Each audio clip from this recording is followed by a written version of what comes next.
Can you share some of the Vedas wisdom or practices for the most part in Western society have no idea about?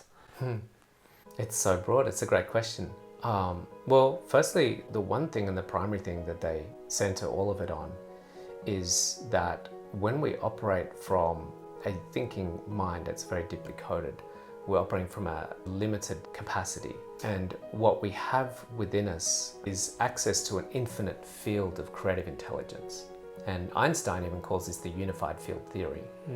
And within that field is all wisdom and all creative potential. So when we transcend beyond the framework of thinking and get into what's called being, then we start to saturate our reality in that field. And what happens is when we come out of that through our meditation, so the primary teaching of the Vedas is to transcend, to go into this field, to get out of our physical, mental, and emotional body that we get so identified with, which is a world of duality. When we transcend that, we access a field of unified field. So there's not two things, there's just one thing, this field of intelligence. And it's quite dynamic. And so when we do this on a regular basis, we start to infuse within us this experience. And we become more and more of the embodiment of that and less of the personality and the ego that we've been coded and constructed to be.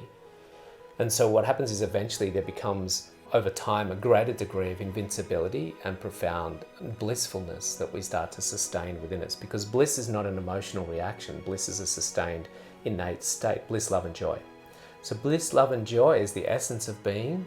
And emotions are anger, sadness, grief, shame, and they're reactive emotions that interrelate to the world. So when we want to free ourselves, that's moksha. So one of the teachings of the Vedic philosophy is this idea of moksha, M-O-K-S-H-A.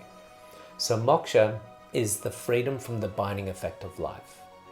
So we have life, future, past, and present that grips onto us and affects us. We're in this affected state where things affect us in a good way and things affect us in a bad way. We feel happy, we feel sad. That's the polarity, the peaks and troughs of life.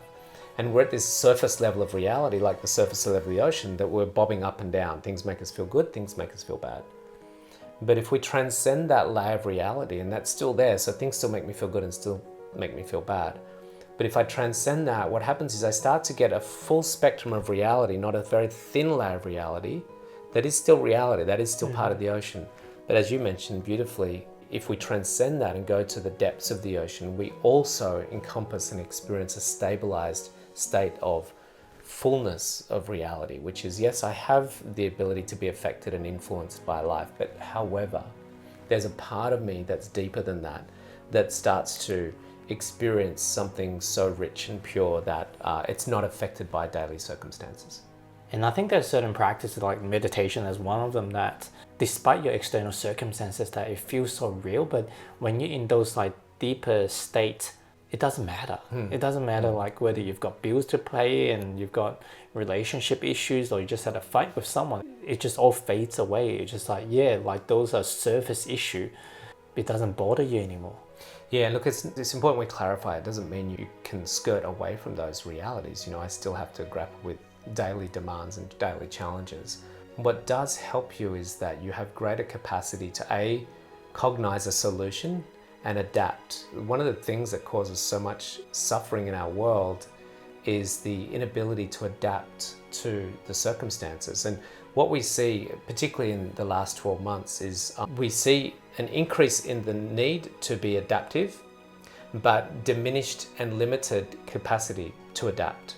So our adaptive capacity has been maintained or reduced, yet our need to increase adaptive capacity has increased substantially. So when we have increased need for adaptive capacity, but not an increase in adaptive capacity, that gap between the two increases stress and stress responses.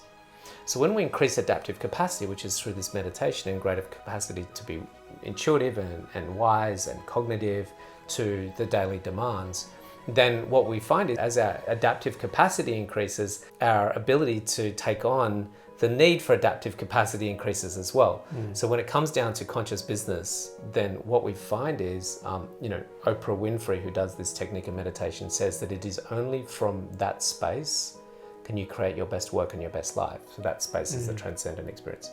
Ray Dalio, the world's largest hedge fund manager, manages $180 billion worth of assets. So his adaptive capacity is increasing all the time, but his ability to meet those demands, it means he can take on greater demands because his adaptive capacity is greater. And so you'll find that these people with greater adaptive capacity start taking on greater demands, which means they become more successful.